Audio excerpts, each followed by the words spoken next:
If you want to know onto why that these Christmas schedules just aren't the same and it's difficult for me to get back to, this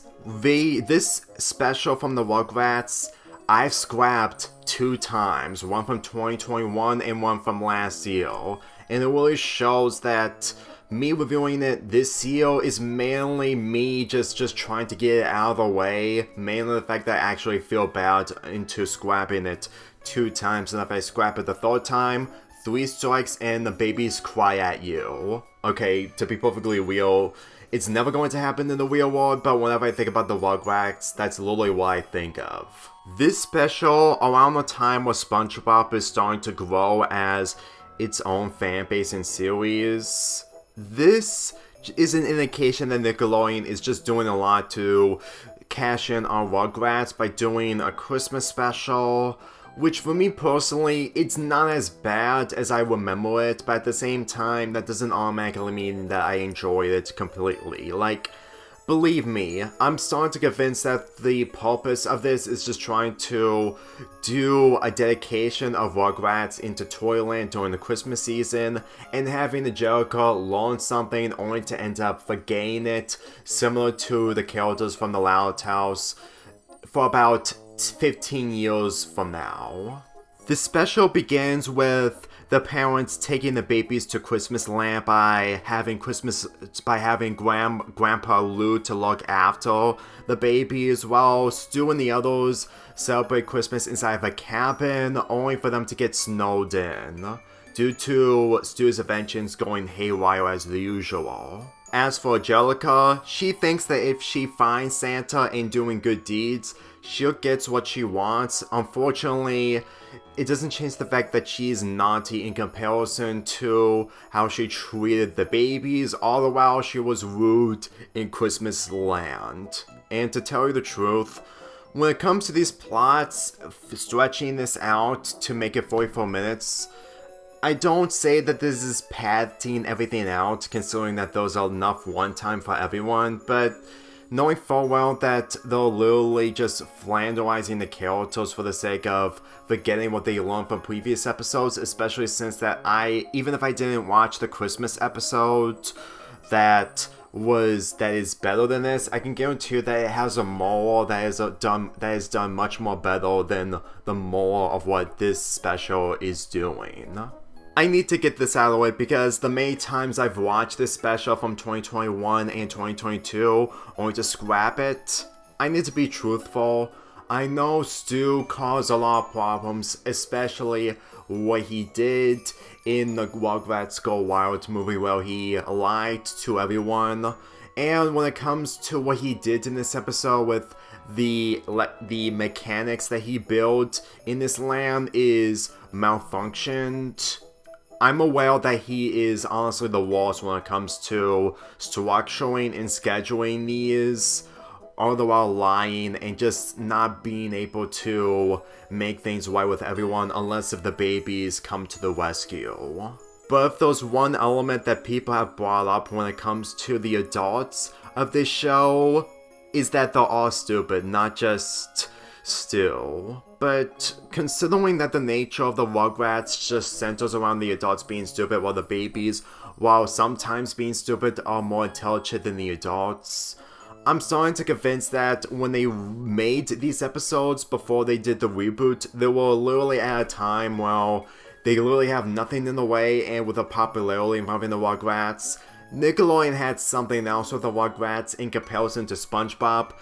the Loud House, and even the Fairly Odd Parents, or mainly the other popular Nicktoons like Danny Phantom and Jimmy Neutron. Believe me when I say this, when it came to the Nicktoons that were new at the time when this aired, like Jimmy Neutron and the Fairly Odd Parents, all I can think of is that what they have for the Rugrats was mainly out of pure luckness when it comes to how people would enjoy from the Rugrats, since that it isn't as huge when it comes to its characters, and what I mean is mainly the IQ and the personalities in comparison to the other Nicktoons. If this explains onto why I don't see any backlash from the show when it aired in the early 2000s and 1990s, then I'm starting to convince that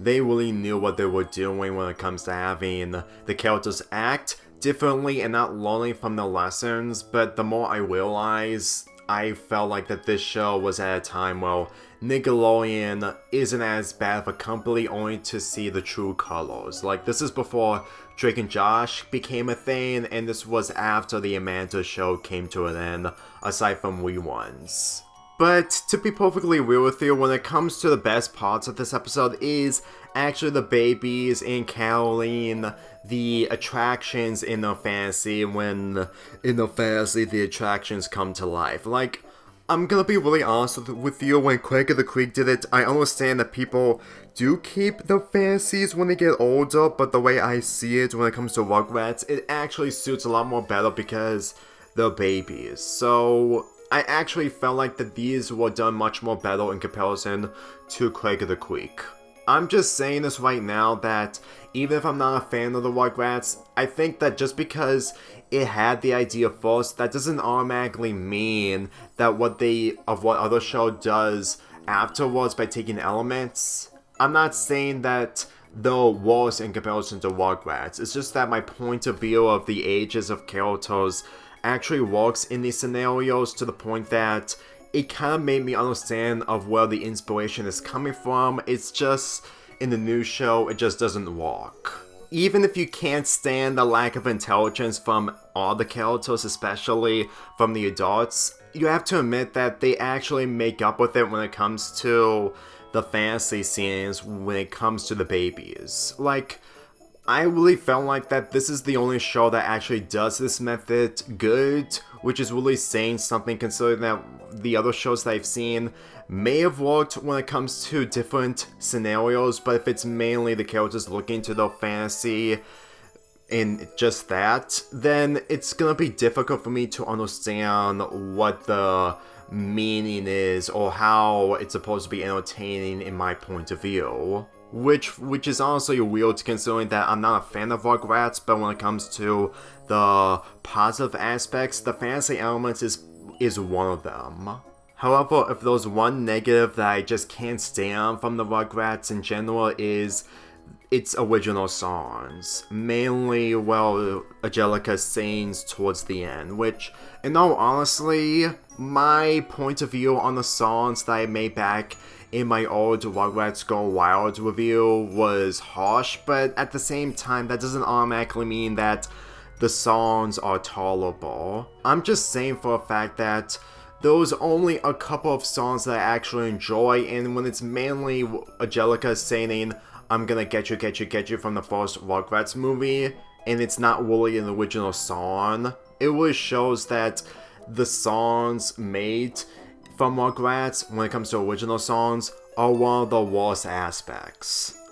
I understand that you may have a different opinion if you actually find these songs enjoyable, but I know full well that the majority of Nickelodeon fans who aren't Rugrats fans won't be able to enjoy these songs when they see them for the first time. Even though that you may disagree with me or not, but it's one of the reasons onto why I never got back to the Rugrats, and even though that the episodes aren't really much of musicals, with the exception of this, but when it comes to the Rugrats movies, even in the best aspects from them, it really feels like that they should have just dropped the musical bits completely when they were doing the third movie, when they were when they're doing the crossover with the Wild Thornberrys. It's just mainly on the fact that by that point, the Disney singing thing has pretty much becoming history due to DreamWorks changing the game. And when it comes to this episode, even if it may be less annoying in comparison to the songs from the movies, it doesn't make any difference. I would talk about more about this special, but the thing is, when everything is resolved towards the end with Angelica being nice, with the babies reuniting with their parents, there's really nothing else to say, which really explains onto why I ended up scrapping this review multiple times over the last couple of years. I mean, this special isn't horrible, but at the same time, if I would have had the chance to watch the first Christmas episode and found it entertaining, I think it really shows onto why people prefer that over this, but at the same time, I'm not trying way too hard to make this Christmas schedule spectacular, because at this point I've already did my deeds last year, and in all honesty, this isn't a bad choice. It's just that I want to give my own point of view on doing a lot more during the Christmas season when it comes to these specials, with it being 44 minutes longer in comparison to reviewing a 22 or 11-minute episode. If you ask me, this schedule really shows of how a lot has changed when it comes to Christmas for this year for me on my channel in comparison to the previous years. But then again, it's mainly me just trying to continue on with the tradition, even though there's going to be a point where there isn't going to be a Christmas schedule way down the line in the later years. But at the same time, who knows? I'm not sure if I'm gonna make it to 2026, which will make it the 10th time I'm celebrating Christmas, but at the same time, I still don't know. When it comes to this special in particular, I'm giving it a 6 out of 10. You can give it a chance if you're into Rugrats for the first time, and for me personally, I'm feeling like you would rather spend your time watching this than spend your time on the reboot of Rugrats, because as far as I'm concerned, I may not watch the reboot, but it also shows that Nickelodeon is just rebirthing older IPs for the sake of being relevant, but at the same time not doing anything new. A sad reality, which kind of sums up what I feel involving this entire experience. Mainly the reality that we're living in, rather than the fantasy that we want to live in, considering that we're grown adults and not babies like we used to.